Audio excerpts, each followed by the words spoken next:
Hey everybody, my name is Ed. Okay, so we're going to do another random comics walkthrough or review. This one's going to be a little bit different. Normally, I just kind of like flip through it right away, but for this one, I want to give a lot more context because I think it's pretty interesting. So this is Jungle Action number 20. Came out in 1975. Well, this is March 76, so it probably came out actually on the stands December 1975. It's part of a larger story where the Black Panther fights the Ku Klux Klan. And like I said, it came out in the mid 70s. There were a lot of interesting things going on in comics and the real world and how all that kind of ties together. Some of this comic still holds up, some of it doesn't. So, like I said, I want to give a lot more context before we get into it.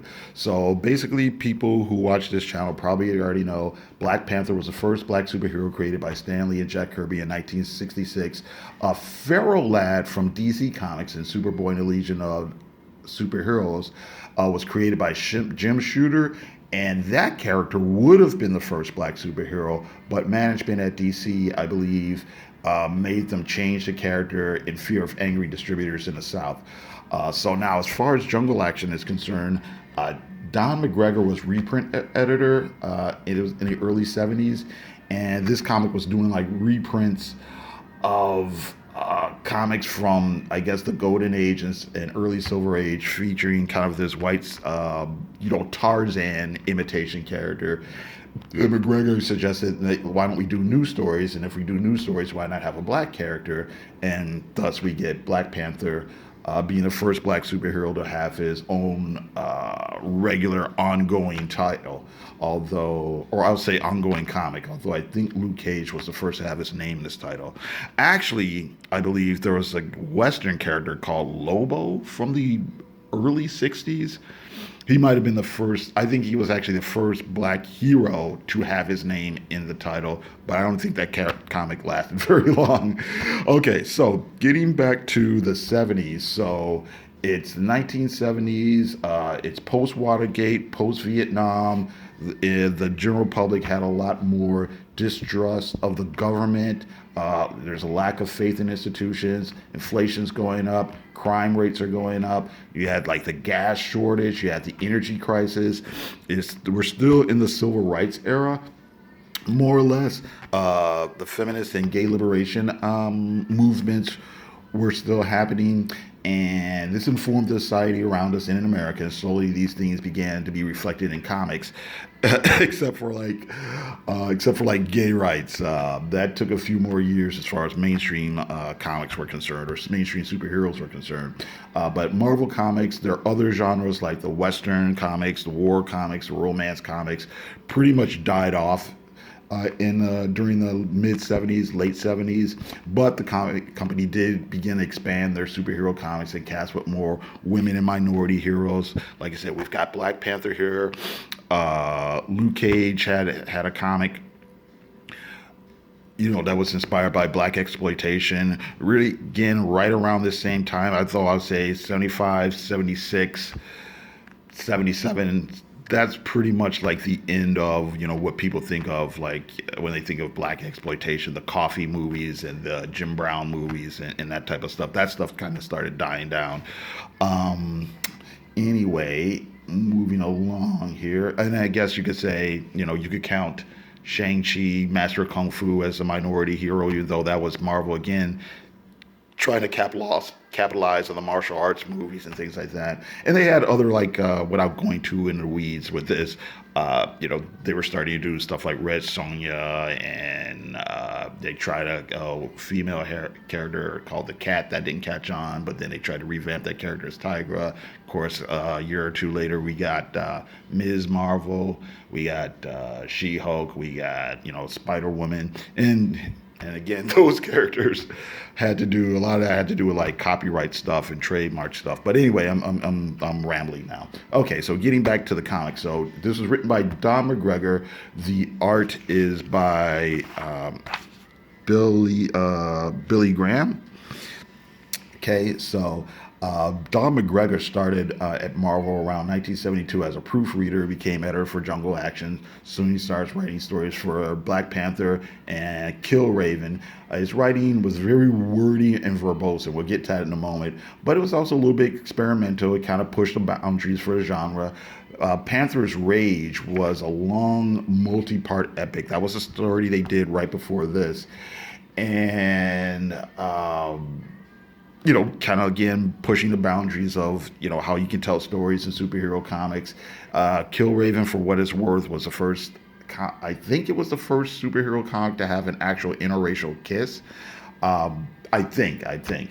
I might be wrong, but I'm pretty sure it was. Now, after a while, I believe Don McGregor started to have problems with the higher ups at Marvel. So his Amazing Adventures, his Kill Raven stories weren't selling that great, and Jungle Action wasn't selling that well. And allegedly, some people had some problems with Don McGregor and his ideas on race or whatever. So he left Marvel in the late '70s and went on to do a lot of work for newly formed indie comic book company called Eclipse that offered him a lot more creative freedom and character ownership. And I also think I know he did some work for DC in like the, let's say, mid late '80s as well. Okay, Billy Graham started as an artist working for Warren Publishing, doing stories for Vampirella. And before he became art director over there, then he came to Marvel. He worked on Jungle Action with McGregor and also did some art chores on Luke Cage. And Graham later joined McGregor at Eclipse, and he did a run on the Saber monthly comics. All right, so now the overall story is called Panther versus the Klan, which basically went from Jungle Action 19 through 24. So the Black Panther travels to America with his African American girlfriend, Monica Lynch, to visit her family, and they quickly get involved in this murder mystery in the South concerning Monica's sister, and it may or may not touch on the supernatural. We get to learn a bit about the history of the Klan and, of course, indulge in some superhero punch-up fight scenes. Interestingly enough, McGregor left Marvel before he could actually finish the storyline. Jack Kirby started a new Black Panther title in 1977 and basically just ignored Don's story. And then when Jack Kirby left Marvel, another writer, Anthony Kraft, finished up John's loose ends in Marvel Spotlight 51 through 53, almost 3 to 4 years after Don's departure from Jungle Action 24 in 1976. All right, so just to back up and talk about the Klan a little bit, just because I think it's a little bit interesting. So most people probably know the Klan was formed in after the Civil War died down, Reconstruction South. They were around for maybe about a dozen years or so. The popularity, however, surged after Birth of a Nation movie came out. And it kind of resurfaced again during the Civil Rights movement. In the 20s, I believe the Klan was really big. They had like millions of followers, but it also kind of turned into this like money making scheme. And I'm going to go off a weird tangent just because I think it's funny. They had this whole thing set up where you had to have like initiation fees, membership dues. You had to buy your Klan rolls from certain people. They had like insurance and stuff. And yeah, it just turned into this weird pyramid scheme or whatever. But again, it died off again a few years after. I think the biggest thing is some people started to realize like, yeah, it's kind of a scam. And I think one of the higher ups or leaders was involved in something where he raped and killed a girl or something. So so there's that. And then, of course, Klan kind of came back again during the Civil Rights era.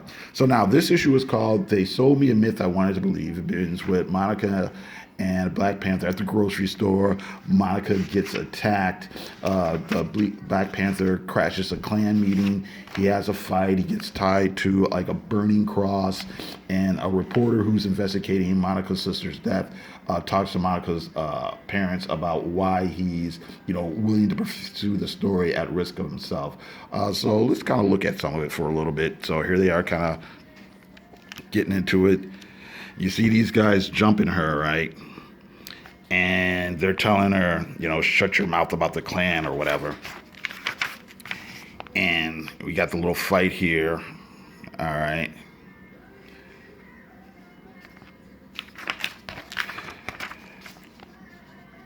Then the cops get in. Then the cops attack Black Panther. Then bystanders get involved. Fight gets kind of broken up. Sheriff comes, restores order. Okay. Everything calms down. They're kind of talking about things. They're kind of like, yeah, here's the reporter, Kevin Trueblood. All right. That's his name. Kevin Trueblood. They discuss what's happening. They're not really sure if the people who attacked Monica Lynn really were with the Klan or not. But Chikala is going to go check it out. So he goes to where the Klan are having their meeting. It's a big fight. It's a pretty interesting kind of double spread here.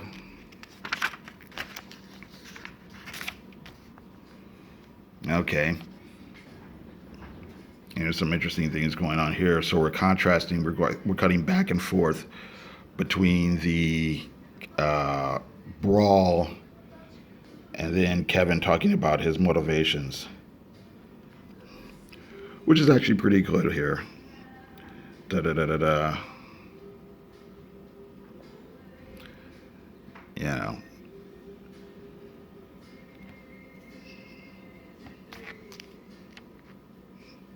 But what your sister was telling me about sounded like it could be real.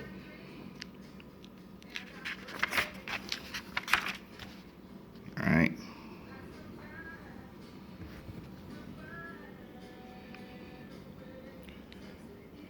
Idealism hadn't withered away and rose up. Blast it, we're going to do something about this corruption. I still believe in this country. He's basically talking about how people try to warn him off the story. But he's going to fight anyway. So la-di-da.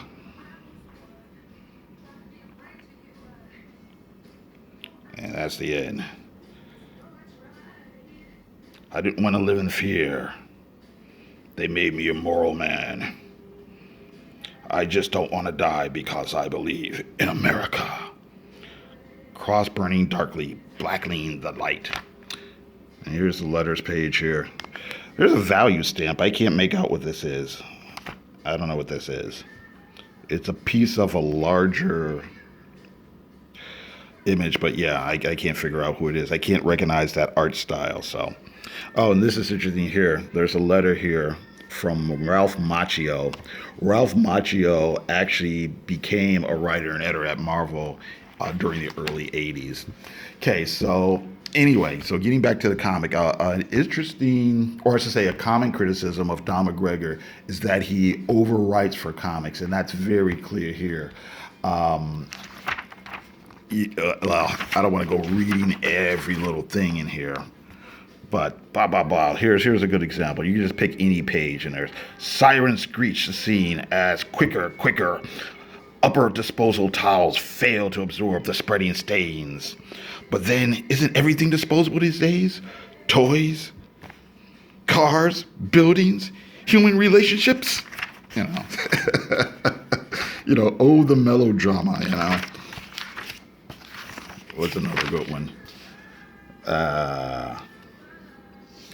In 1978, she once wrote oh, no, let's not read this one. Blah, blah, blah, blah, blah, blah. Here we go. Here's a better one. Nightfall arrives gently. The Panther and Monica watch it fade behind the desert plantation.